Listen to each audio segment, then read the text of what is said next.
আমার কপালটা কি ভীষণ ভালো, সত্যি ভাগ্য করে শ্বশুরবাড়ি পেয়েছি। এই কথাটা আমাকে কম বেশি সবাই বলে। আসল সত্যিটা কি বলো তো, আমার ভাগ্য নয় গো, তা হলো আমার কর্ম। আমি তো মানুষ, কোনো ইঞ্জিন নই যে চলতেই থাকবো। তাছাড়া ইঞ্জিনেরও যা মেনটেন খরচা, আমার পিছনে কিন্তু সেটাও নেই। কারণ আমি অল্পতে খুশি থাকতে ভীষণ ভালোবাসি, আর প্রত্যেকটা মুহূর্তকে উপভোগ করে বাঁচি। আমি একজন সেলফ মেড পার্সনকে বিয়ে করেছি, যেই সংসারে আমার স্বামীই শেষ কথা।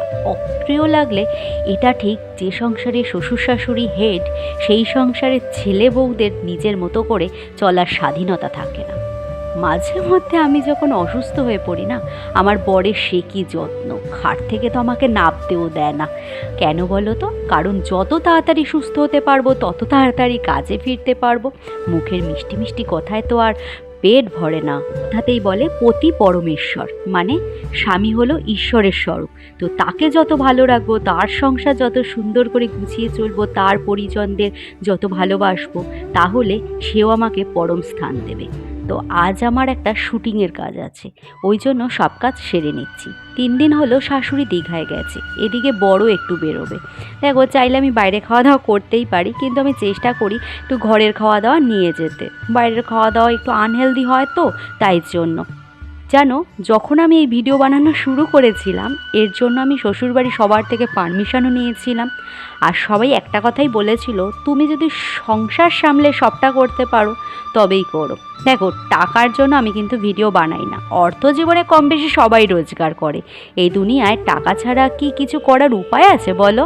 এই টাকা কিন্তু আমাদের সব এনে দেয়, আরাম, সুযোগ, ক্ষমতা। তো একটা জিনিস আছে, সেটা শুধু টাকা দিয়ে পাওয়া যায় না, তা হলো সম্মান। অনেকেই আবার মনে করে আমার পয়সা আছে, আমি যা খুশি বলতে পারি, যা খুশি করতে পারি। সেটা কিন্তু ঠিক নয়। কারণ পয়সা থাকলেও তুমি যদি সম্মান দিতে না জানো, তাহলে তুমি খুব একা, খুব।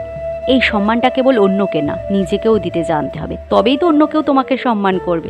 তাই বলি, অর্থ উপার্জন করো, হ্যাঁ করো, করতেই হবে, কিন্তু সম্মানটা কখনো বিকিয়ে দিও না। আর যদি কেউ তোমার অর্থের দিকে তাকিয়ে সম্মান দেয়, তাহলে জেনে রেখো সেটা লেনদেন।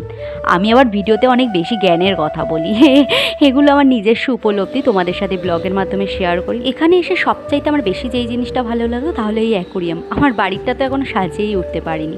আজ একটা ইউটিউবে শর্ট ফিল্মের কাজ ছিল। তো দেখো, আমি এখন মেকআপে বসে গেছি। বন্ধুরা, আজকের ভিডিও তোমাদের কেমন লাগলো?